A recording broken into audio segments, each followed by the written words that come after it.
Bien, vamos a continuar con la serie de la carta del apóstol Pablo a la iglesia de Roma. En el día de hoy vamos a concluir el capítulo 13. Ya va quedando menos, no sé cuándo acabaremos, pero va quedando menos. Vamos avanzando. Vamos a leer los versículos del 11 al 14.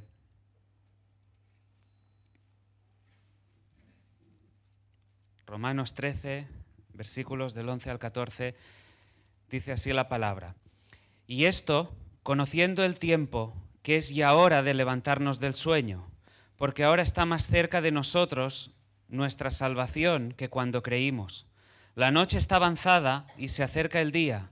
Desechemos, pues, las obras de las tinieblas y vistámonos las armas de la luz. Andemos como de día, honestamente, no en glotonerías y borracheras, no en lujurias y lascivias, no en contiendas y envidia, sino vestíos del Señor Jesucristo y no proveáis para los deseos de la carne.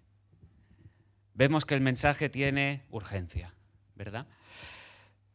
Bien, lo que hemos estado viendo desde que arrancamos en el capítulo 12 es que realmente hemos sido muy favorecidos de parte del Señor. Ha habido mucha gracia de parte del Señor, ha habido muchas misericordias de su parte a nuestro favor. Hemos sido muy favorecidos y es por ello, en base a las misericordias de Dios, que se nos dice que nos entreguemos, que nos dejemos transformar, que nos transformemos por medio de la renovación de nuestra mente, que sea a través de la obra del Espíritu, cuando acudimos a su palabra, que podemos ver la gloria, la hermosura de Jesús y así nos vamos transformando y vamos creciendo, vamos progresando en ese proceso de santificación en el que nos encontramos. Si tenemos que recordar cuáles son las misericordias de Dios, vemos que la vida del creyente, la vida cristiana, está anclada en un sentido en el pasado. ¿Por qué? Porque es necesario que nos estemos recordando día sí día también lo que el Señor ha hecho por nosotros. Es necesario que nos recordemos la obra de salvación que Dios ha hecho por medio de la vida, la muerte, la resurrección, la ascensión de Cristo, porque es imposible que podamos adoptar determinados estilos de vida si no recordamos todo esto. Si alguien no ha recibido, no ha abrazado el Evangelio, puede venir aquí, me sentirá escuchar de la identidad, de cómo debemos relacionarnos unos con otros, cómo debemos relacionarnos en este mundo, cómo debemos amar, no solo a los que nos caen bien, a los que también nos caen mal, los que nos persiguen, también debemos amar, pero les sonará cuento chino, hablando claro. Si no se ha abrazado el Evangelio, todo esto parece un sinsentido. Necesitamos mirar hacia el pasado, hacia la cruz, si queremos vivir para la gloria de Dios. Pero ahora lo que hace Pablo en este final de capítulo 13 es algo que también debemos recordar, que debemos tener presente, y de ahí también la urgencia más en el tiempo en el que estamos viviendo. Él nos va a exhortar a adoptar un determinado estilo de vida, unas determinadas actitudes, unas motivaciones concretas, pero ya no mirando al pasado, sino mirando al futuro, mirando hacia la esperanza que tenemos por delante. De manera que el cristiano se encuentra, de un lado, mirando hacia el pasado, hacia la cruz, pero por otro lado se extiende al porvenir, porque sabe que hay una esperanza, sabe que hay un futuro, sabe que hay algo más que lo que el ser humano muchas veces, el incrédulo, puede ver. Así que el apóstol lo que va a hacer es agitar, sacudir el corazón de cada uno para que vivamos de una manera santa, y lo va a hacer recordando esa verdad doctrinal acerca de lo que nos espera en estos últimos tiempos, mirando hacia la segunda venida de Cristo. Recordad, y lo vamos recalcando y repitiendo una vez y otra vez, que toda exhortación viene precedida de la verdad doctrinal. Toda exhortación se encuentra enraizada en las verdades del Evangelio, se encuentra enraizada en las verdades acerca de Jesús, acerca de lo que el Padre ha hecho, acerca de lo que el Espíritu sigue haciendo con cada uno de nosotros. Doctrina y conducta, por así decirlo, me gustó esta analogía, vienen a ser como un matrimonio inseparable. No los podemos separar.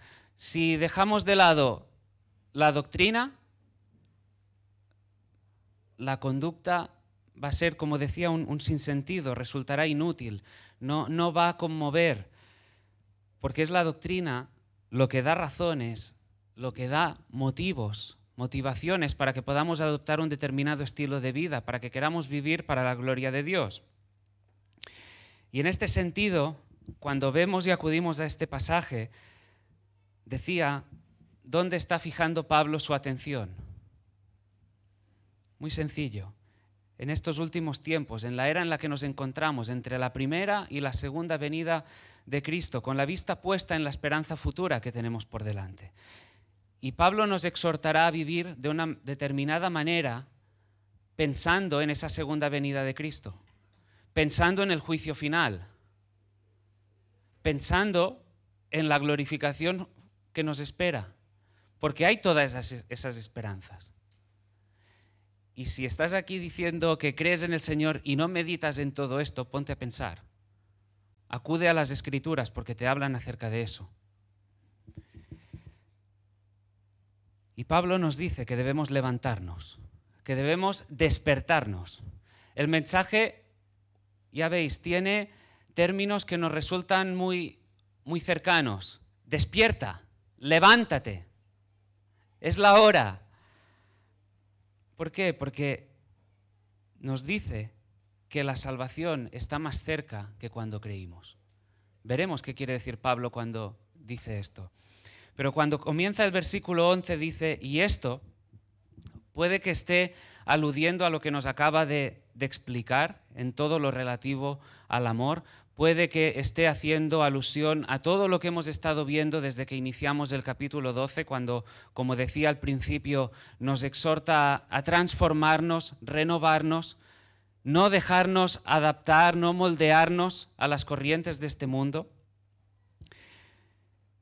sino que presentemos nuestros cuerpos como sacrificio santo, vivo, agradable a Dios, que es nuestro culto racional, que es lo que se espera. Te lo voy repitiendo, nos lo debemos repetir. Lo que se espera de nosotros es que nos presentemos como un sacrificio vivo, santo, agradable a Él. Y ahora nos dice que es hora de despertar, que es hora de levantar, porque la salvación está más cerca. Y fijaros que nos dice, y esto conociendo el tiempo. Lo que Pablo está asumiendo cuando dice esto es que el cristiano sabe el tiempo en el que se encuentra. Cuando acudimos a un pasaje así, leemos conociendo el tiempo, lo que se asume, lo que debemos esperar es que aquellos que hemos creído en el Señor sabemos, deberíamos saber el tiempo en el que nos encontramos. Porque si no, toda exhortación que vendrá de ahora en adelante se cae por los suelos. Dicho de otra forma, si no sabes el tiempo en el que vives, estás desenfocado, estás perdido, estás como pollo sin cabeza. Es cuestión de enfocarse. Y Pablo está diciendo, asumo que sabes el tiempo en el que te encuentras. Asumo que sabes en qué era te encuentras. Cuando en el griego buscamos el término tiempo, sabemos que hay dos palabras concretas que son cronos, que es aquel que se puede medir, el tiempo que se puede medir, y kairos, que se refiere a la era, a un tiempo concreto, a un tiempo de oportunidad, y es lo que se está refiriendo Pablo aquí. ¿Y de qué tiempo nos está hablando?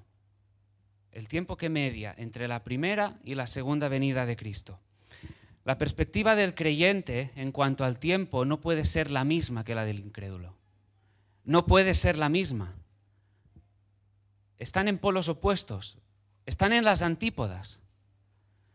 El incrédulo vive el aquí, vive por el ahora, vive anclado en sus fantasías, tratando de satisfacer sus deseos carnales, tratando de abrazar todo tipo de oferta de entretenimiento que hay en este mundo, pensando que la vida tiene un límite, pensando que no hay más, pensando que el día que se cierren los ojos todo se acaba.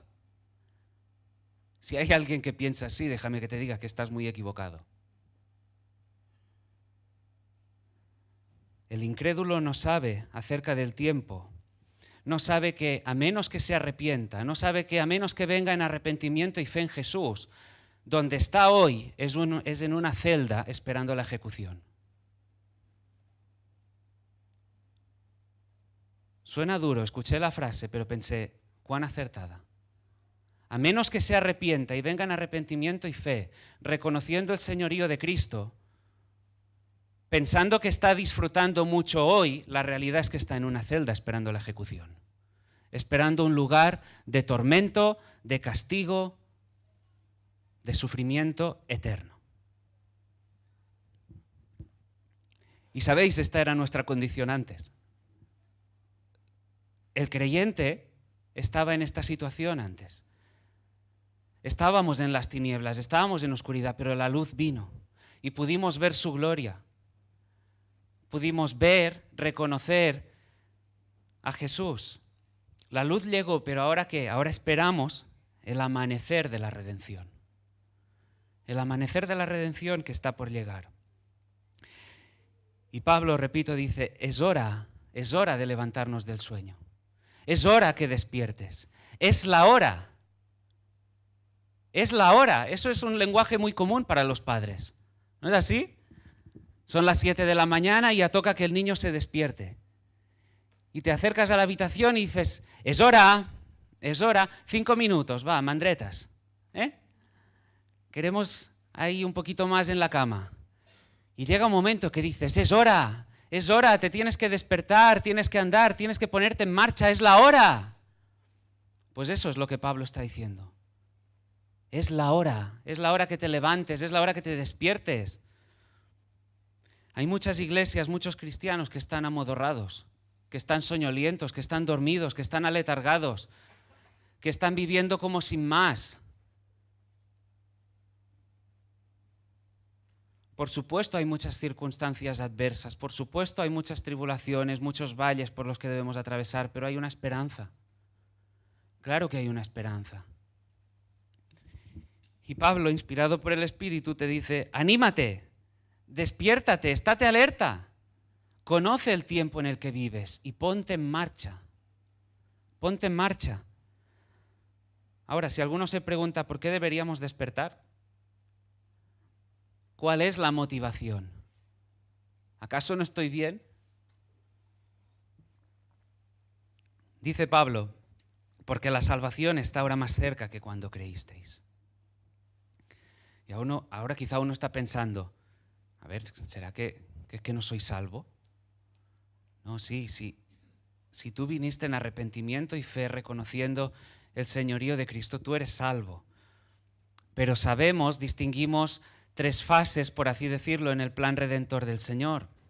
En primer lugar, cuando nos convertimos, sabemos que fuimos justificados, declarados justos, declarados sin culpa. La justicia perfecta de Jesús, imputada por gracia, por la fe, a cada uno de nosotros. Es lo que estuvimos viendo en Romanos 8:1. Si unidos a Cristo, ¿qué? Ya no hay condenación. Declarados sin culpa. Posicional y legalmente estamos redimidos. Los pecados han sido perdonados. Todo el castigo del pecado, todo el castigo de nuestros pecados, pasados, presentes, futuros, asumidos por Jesús en la cruz. Y ahora por la fe, no por las obras, únicamente por la fe, podemos disfrutar de esa justicia. Justificación, santificación, hemos sido santificados, apartados por un lado, pero por otro lado sabemos que también vamos avanzando en ese proceso de santificación por medio de la ayuda del Espíritu. ¿Pero qué? Justificación y santificación son realidades de las que ya disfrutamos, pero hay algo más. La verdad, lo cierto es que no disfrutamos plenamente de los beneficios de la salvación porque aún no hemos sido glorificados. Y esa es la esperanza que el creyente aguarda. Eso es hacia donde el creyente debería estar mirando en medio de esta era que vivimos. El pecado mora aún en nosotros. Hemos sido liberados, sí, de la esclavitud del pecado, pero el pecado aún mora. Tenemos vestigios, restos de pecado en cada uno de nosotros. De manera que no podemos disfrutar aquí y ahora en plenitud de todo lo que Cristo compró en la cruz del Calvario. Será cuando Él vuelva que nuestros cuerpos sean transformados y entonces podamos disfrutar de una plena comunión con Él en su presencia por toda la eternidad. Hay más, hay mucho más. Créeme que cuando aquí en esta tierra cierres los ojos, no se acaba todo. Hay más, hay mucho más. Nuestra ciudadanía está en los cielos. Filipenses 3:20, fijaros, dice más, nuestra ciudadanía está en los cielos, de donde también esperamos al Salvador, al Señor Jesucristo, el cual transformará el cuerpo de la humillación nuestra para que sea semejante al cuerpo de la gloria suya, por el poder con el cual puede también sujetar a sí mismo todas las cosas. Primera de Juan 3, versículos 2 y 3 dice, amados, ahora somos hijos de Dios y aún no se ha manifestado lo que hemos de ser. Es decir, fijaros, hay una realidad de la que ya disfrutamos. Somos hijos de Dios, ¿pero qué? Pero aún no se ha manifestado lo que hemos de ser. Pero sabemos que cuando Él se manifieste seremos semejantes a Él porque le veremos tal como es. Y todo aquel que tiene esta esperanza en Él se purifica a sí mismo, así como Él es puro. Así que, iglesia, fijaros bien, hay realidades de las que ya disfrutamos, esa justificación, esa santificación, pero hay una plenitud que aguardamos. Hay una plenitud que sabemos que será una realidad. De manera que si estamos con una expectativa, nos sabemos en esta época que los teólogos han definido como el ya, pero todavía no. Hay una redención que ya ha sido inaugurada, pero que todavía no ha sido consumada. Ya hay realidades en nosotros, justificación, santificación, pero todavía tenemos una expectativa por delante. Cristo asumió una naturaleza humana en el vientre de María. El reino de Dios se hizo presente en el mundo caído, el Mesías llegó. Esa es la realidad. Y cuando Jesús inició su ministerio, dice que fue a Galilea y dijo, el tiempo se ha cumplido, el reino de Dios se ha acercado, arrepentíos y creed en el Evangelio. Estamos en Cristo, libertados, decía, de la esclavitud del pecado, pero todavía estamos con esos vestigios, todavía hay esa lucha en nosotros. Fijaros, John Piper lo describe de la siguiente manera, prestad atención, dice, vivimos en tiempos superpuestos, el tiempo de la justicia, el perdón, la vida, la paz, la luz, el gozo, han llegado con la venida de Cristo hace ya más de 2000 años. Pero aún permanece la antigua era de la culpa, la muerte, el pecado, la enfermedad, las tinieblas y las miserias. Vivimos en una superposición de dos eras. De estas dos edades, en Cristo somos perdonados, aceptados, capacitados para la santidad y el amor, pero nada es perfecto todavía en la tierra. Todavía luchamos con el pecado, enfermamos y morimos. Pero cada día que pasa nos acercamos más a ese día glorioso en que seremos librados de la presencia del pecado. Si estás aquí sin Cristo, si piensas que este mundo es todo lo que hay, solo puedes vivirlo de una manera superficial.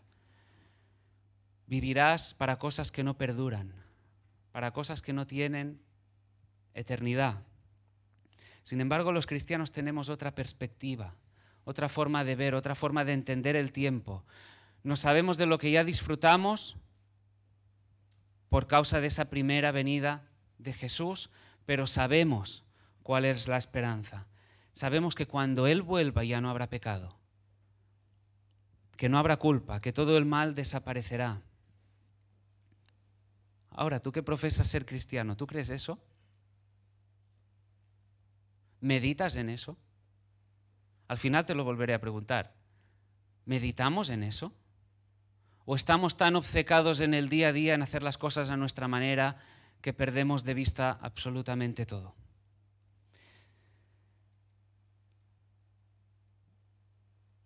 Cuando me venía a la mente en preparando este mensaje, cuando hace pocos días, antes de fallecer mi padre, un día hablando con mis hijos,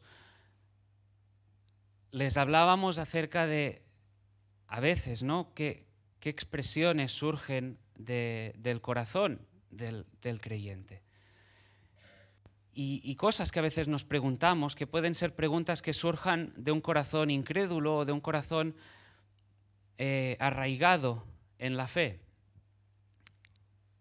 Y yo sé, mi hijo estaba enfadado.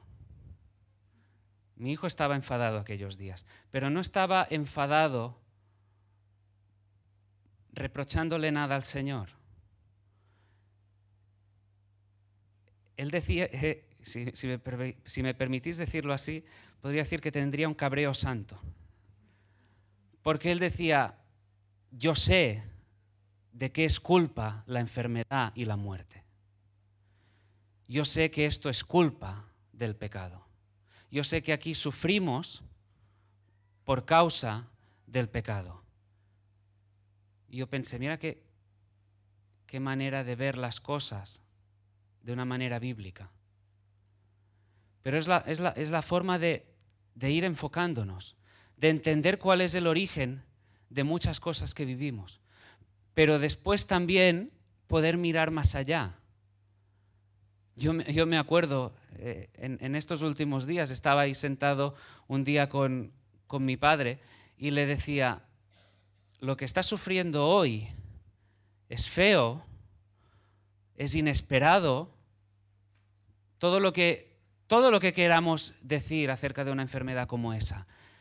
Digo, pero te espera algo que es tremendo, que por la fe, lo que por causa de algo que es feo hará que esta vida acabe, tienes una vida que es eterna por delante, que no tiene límites como tiene esa vida física y que la disfrutarás.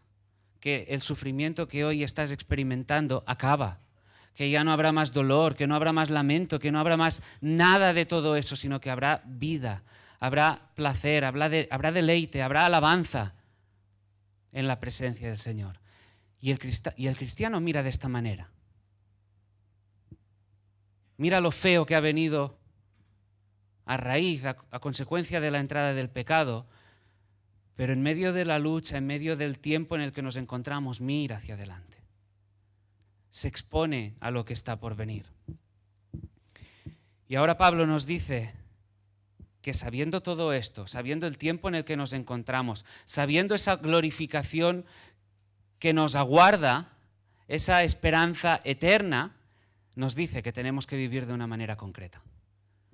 Que no sirve vivir de cualquier forma. Por supuesto, sabemos que luchamos, pero luchamos. A veces caemos, pero nos levantamos y seguimos luchando y seguimos resistiendo. Y fijaros cómo Pablo en estos versículos, para hablarnos acerca de cómo debemos vivir, usa unos términos, conecta unos términos de una manera muy elocuente. Dice, hay unas cosas que debes desechar, cosas de las que debes despojarte y cosas con las que debes vestirte. Hay actitudes, hay pensamientos, hay motivaciones, hay conductas que debes dejar de lado, que no debes ni tan siquiera pensar en ellas, y hay otras de las que debes vestirte. Hay cosas que quitar, hay cosas que ponerse. Y nos viene a decir que andemos como de día, no como de noche, no en las tinieblas, en la oscuridad. Eso formaba parte de un estilo de vida anterior, antes de venir y de reconocer al Señor. Andar como hijos de luz. Fijaros, en 1 Tesalonicenses 5, versículos 4 y 6 al 6, dice, mas vosotros, hermanos, no estáis en tinieblas. No estáis en tinieblas, no estáis en la oscuridad, para que aquel día os sorprenda como ladrón. Porque todos vosotros sois hijos de luz e hijos del día. Fijaros, va recordando cuál es la identidad, cuál es nuestra condición.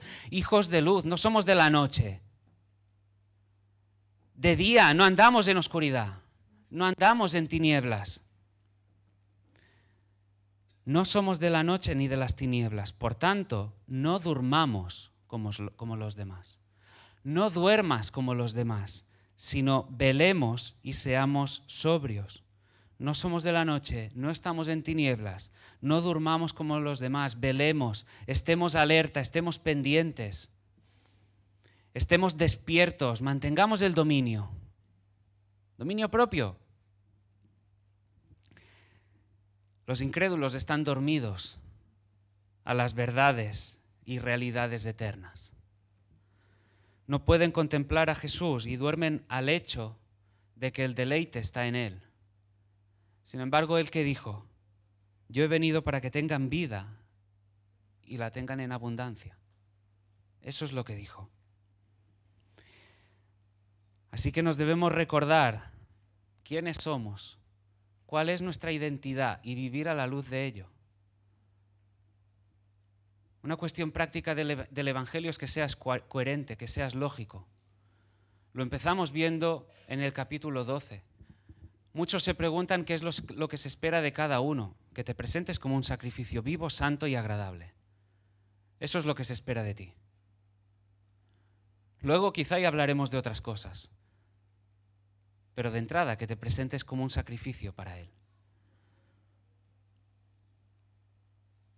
Ahora, ¿cómo vestirse de Jesucristo en la práctica? Primera de Tesalonicenses, de nuevo, capítulo 4, versículo 8, dice, nosotros que somos del día, seamos sobrios, habiéndonos vestido con la coraza de la fe y de amor, y con la esperanza de salvación como yelmo. Aquí se nos presentan dos piezas de la armadura. La coraza y el yelmo, y se nos dice qué representan, qué significan cada una de ellas. La coraza, la fe y el amor. El yelmo, la esperanza de la salvación. Fijaros, si nos lo preguntamos de esta manera, fe, amor y esperanza. ¿En quién descansa tu fe? En Jesús. ¿Y quién es objeto de tu esperanza? Jesús. ¿Quién es tu máximo amor, tu tesoro, tu deleite? Jesús. Pues bien, si eres cristiano, vestirte con las armas de la luz significa que te recubras cada día de lo que Cristo es para ti, tal y como Él se ha revelado en la palabra. Que cada día te recubras de lo que Cristo es para ti, tal y como Él se ha revelado en la palabra. Si Él es el objeto de la fe, si de Él viene tu esperanza y Él es tu amor, recúbrete de Jesús. Ahora, no a la forma que a nosotros y a cada uno nos parezca, acudamos a la palabra, ahí se revela.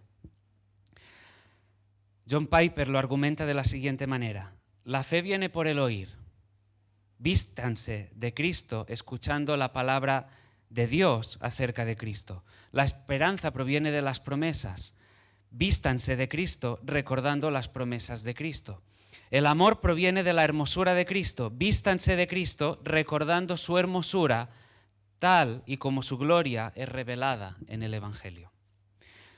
La vida cristiana no consiste, a pesar de que quizá algunos lo crean así, en un listado de cosas que se deban hacer y un listado de cosas que no se deban hacer. Cuidado, ahora no me malentendáis. Si reconocemos el señorío de Cristo, sabemos que nuestro corazón tirará para un sitio y no para otro. Partimos de esa base. Pero de lo que quiero hablar, de lo que quiero enfatizar, es que el cristianismo lo que hace es ver la hermosura, la majestad, el señorío, la belleza, la bondad, la misericordia, el amor de Cristo. El cristianismo consiste en ver a Cristo, dejarse seducir por Él, que Él sea el deleite, que Él sea nuestro tesoro. De eso va. ¿Y cómo luchar? Poniendo nuestra fe, nuestra esperanza y amor en Él. Recordad el texto de Hebreos 12, donde se nos sitúa, el autor de Hebreos nos sitúa en una carrera y nos dice que nos debemos despojar de todo peso Es decir, cosas que quizá no son pecado en sí mismas, pero que no contribuyen, no ayudan a que sigamos avanzando y luego sí, despojarnos también de todo pecado. ¿Pero cómo? Puestos los ojos en Jesús. Que cuando corramos, nuestros ojos estén puestos en Él. Y nos dice, versículo 13, andemos como de día, honestamente, no en glotonerías y borracheras, no en lujurias y lascivias, no en contiendas y envidias. Es curioso que el versículo 11 nos habla de levantarnos, el versículo 12 de vestirnos de una determinada manera y el versículo 13 de andar. Levántate, vístete y anda. Amén. Amén. Levántate, despiértate que es hora, vístete y anda. Lo que le decimos a los niños, levántate que es la hora, que te duermes, vístete. No puedes salir de cualquier manera a la calle, no puedes salir en pijama, no puedes salir solo con el pantalón corto y a pecho descubierto. No, vístete de una manera adecuada y anda. Haz lo que tengas que hacer. Deja de hacer aquello que no tienes que hacer, que no tienes que hacerlo. Levántate, vístete y anda. Y la idea,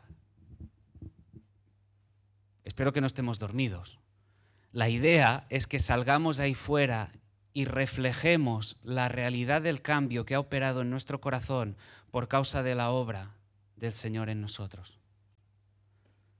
Reflejando unas motivaciones distintas, unos pensamientos distintos, unas conductas, acciones, dejando de hacer cosas que no convienen, dejando de hacer cosas que no glorifican ni dignifican su nombre. Y la pregunta, para que vayamos pensando, es, ¿cuando salimos ahí fuera brillamos? Cuando salimos ahí fuera relacionándonos con los demás, ¿realmente estamos reflejando un cambio? Nuestras conversaciones, ¿qué tanto dan a conocer que algo distinto ha cambiado en nosotros? Con quienes buscamos tener comunión, relación, ¿cuál es la influencia de cada uno de nosotros cuando salimos ahí fuera?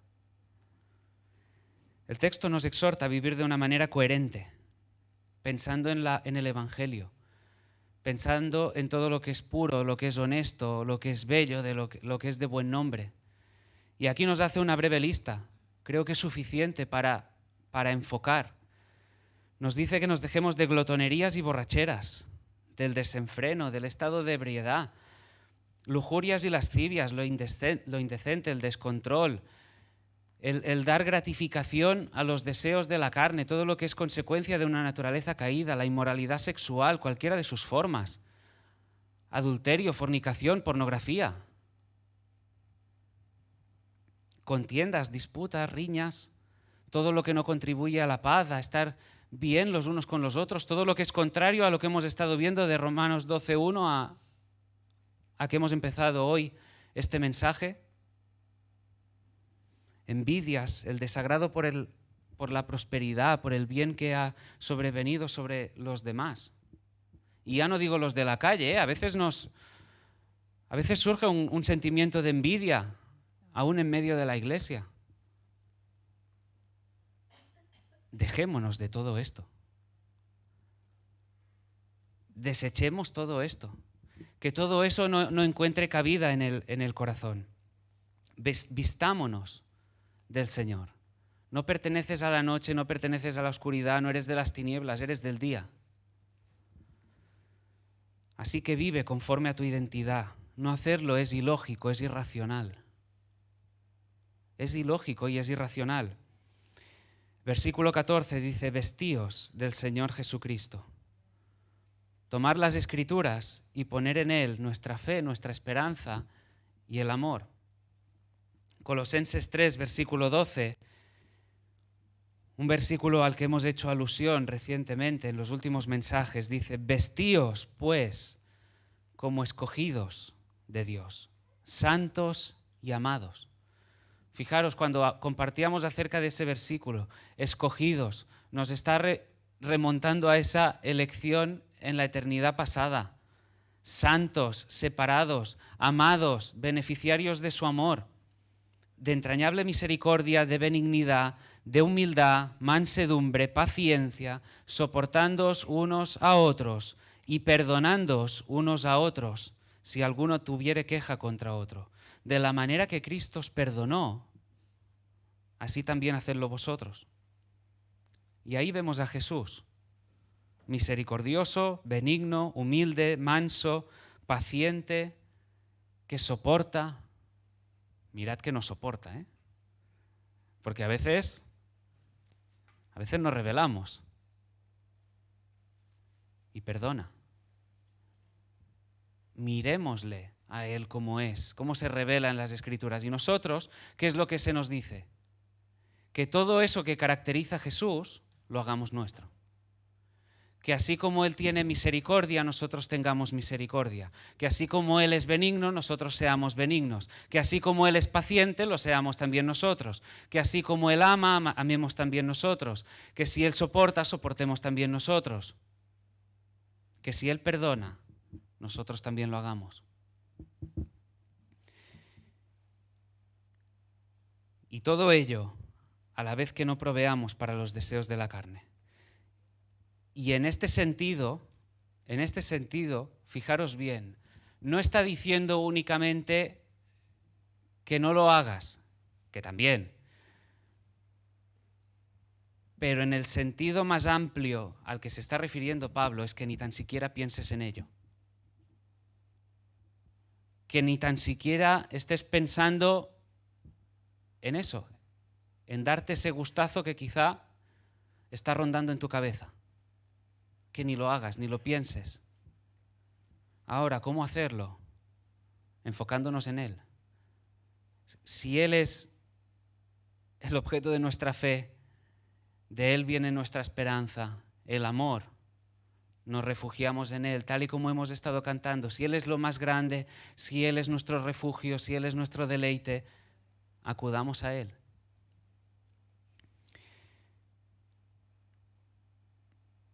La urgencia de obedecer, os voy a leer un poema. La urgencia de obedecer este mandato de vestirnos como Cristo fue expresada hace algunos años en este poema que os voy a leer a continuación, que comunica de una manera hermosa el sentimiento de muchos cristianos y lo que estamos explicando. Dice así: cuando esté ante Cristo en su tribunal y Él me muestre el plan que tuvo para mí, veré cómo pudo ser y no fue mi vida terrenal. Porque le cuestioné en aquello y le impedí el paso allí. ¿Qué me habría costado rendirle mi voluntad? ¿Habrá tristeza en los ojos de mi Salvador, tristeza aunque no deje de amarme?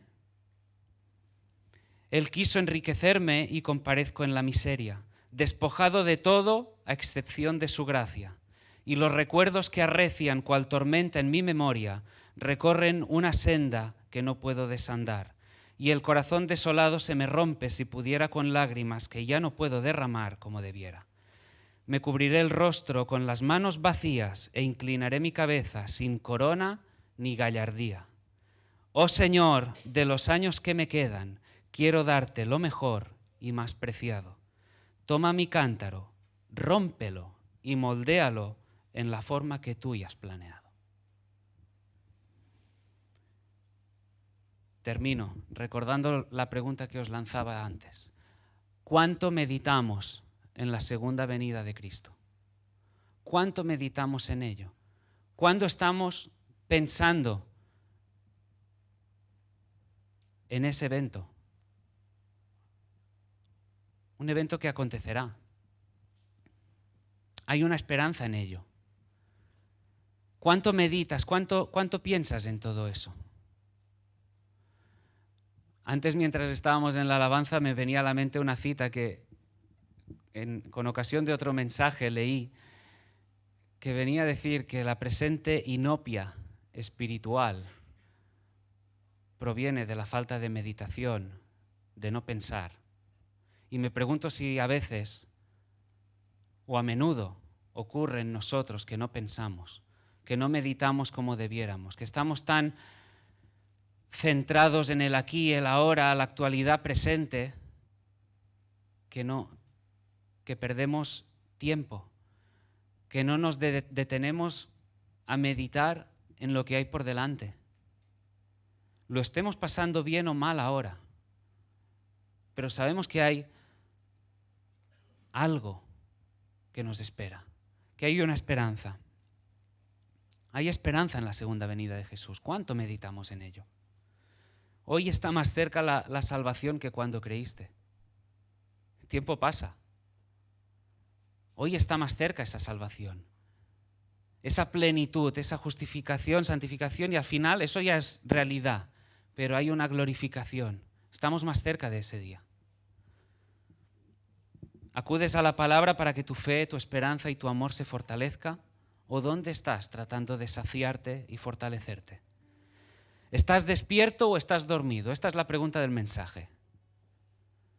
¿Estás despierto o estás dormido? ¿Estás, soñoliento? ¿Estás ahí como un sin más? ¿Para qué? Si estás dormido, levántate. Levántate, despierta y anda. Recordad qué es lo que hemos estado diciendo a lo largo del mensaje y con unos términos que son muy, muy cercanos a nosotros.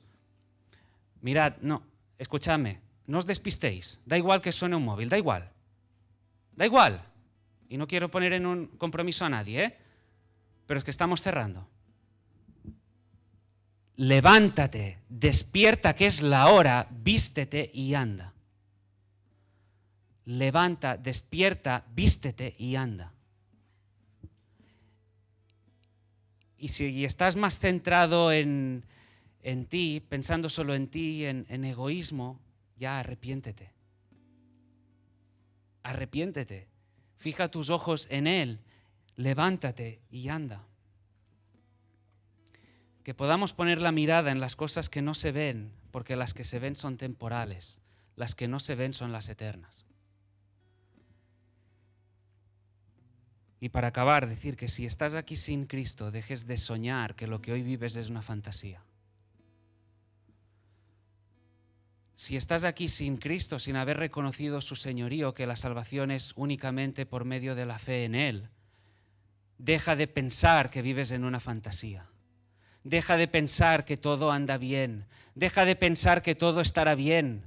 Deja de pensar que te estás ganando lo que sea que creas que te estés ganando. Estás más equivocado que nunca. Ponte la imagen en la cabeza si estás sin Cristo. Estás en una celda esperando la ejecución. Estás en una celda esperando el tormento, esperando el sufrimiento, esperando la agonía. No acaba cuando se cierran los ojos.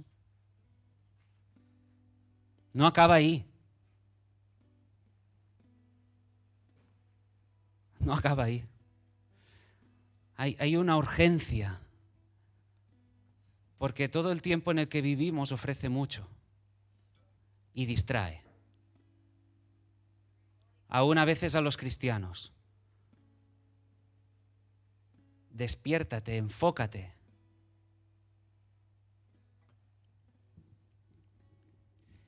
El Rey de los cielos ha prometido perdonar todos tus pecados si pones tu fe únicamente en Él. Él ha prometido perdón de pecados. Y reconociéndole a Él, vida eterna. Tu destino puede cambiar si pones tu fe en Jesús. Que la celda quede atrás. Que disfrutes de esa libertad de la que cantábamos antes en el tiempo de alabanza. Que te sientas libre y que tengas una esperanza real, cierta, que está por venir. Una herencia reservada en los cielos.